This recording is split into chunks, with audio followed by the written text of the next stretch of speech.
Today we discuss about the normalization. Normalization. It is a process of designing a consistent database by minimizing data redundancy and ensuring data integrity. ये एक process होती है एक database को design करने की जिसमें हम रिपीटिशन ऑफ डेटा को रिमूव करते हैं और ये it helps designer to design table structure for an application. ये डिज़ाइनर्स को हेल्प करती है टेबल के स्ट्रक्चर को डिज़ाइन करने में. यहाँ पे हमारे पास होती हैं 3 फॉर्म्स होती है नॉर्मलाइजेशन की. Number first is first normal form. इसमें क्या होता है, each column must have unique values. Her column में यूनिक वैल्यूज़ होनी चाहिए. Each value of the data must have unique identifier. और हर रो में डेटा जो है यूनिकली आइडेंटिफाई होना चाहिए, जिसके लिए हम प्राइमरी की का यूज़ करते हैं. तो हम इसको समझेंगे. जैसे हमारे पास एक एम्प्लॉय इन्फॉर्मेशन टेबल है, राइट. इसमें एम्प्लॉय की आईडी होगी, इसमें एम्प्लॉय का नेम होगा, इसमें एम्प्लॉय को जो कंपनी बेनिफिट्स देती है वो होंगे और बेनिफिट का नेम होगा. तो जैसे इसमें कोई एम्प्लॉय है 101, उसका नेम है ABC, तो उसको बेनिफिट मिला है M01, दैट इज़ मेडिकल. तो उसको देखिए, ऐसे ही उसको मेडिकल का बेनिफिट मिला है, ऐसे ही उसको जो है डेंटल का भी बेनिफिट मिला है. सो ऐसे ये है कि एक एम्प्लॉय आईडी भी रिपीट हो रही है, एम्प्लॉय नेम भी रिपीट हो रहा है, ऐसे बेनिफिट्स और बेनिफिट आईडीज़ भी रिपीट हो रही है. तो इससे डेटा रिपीटिशन बढ़ जा रहा है. तो हम इसको रिजॉल्व करने के लिए 2 अलग अलग टेबल्स बना देंगे. एक एम्प्लॉय नाम की टेबल बनाएंगे और एक बेनिफिट नाम की टेबल बनाएंगे. एम्प्लॉय में हम एम्प्लॉय आईडी और एम्प्लॉय नेम लिखेंगे, जिसमें हर एम्प्लॉय, जैसे 101 है उसका नाम ABC है, 102 है उसका नाम XYZ है, सो ऑन. ऐसे ही हम बेनिफिट नाम की टेबल बनाएंगे, उसमें एम्प्लॉय आईडी बनाएंगे, बेनिफिट आईडी बनाएंगे और बेनिफिट्स. इसमें हर एम्प्लॉय को जो भी बेनिफिट आईडी अलोकेट हुई है वो और बेनिफिट का नेम. और हम जब इन दोनों टेबल्स को ज्वाइन करेंगे तो हम एम्प्लॉय आईडी की हेल्प से ज्वाइन करेंगे.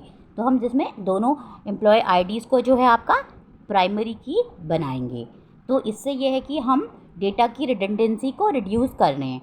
तो एक टेबल तभी फर्स्ट नॉर्मल फॉर्म में कहलाएगी then when there are no repeating groups, all the key attributes are defined, and last one is all attributes are dependent on a primary key. That's it.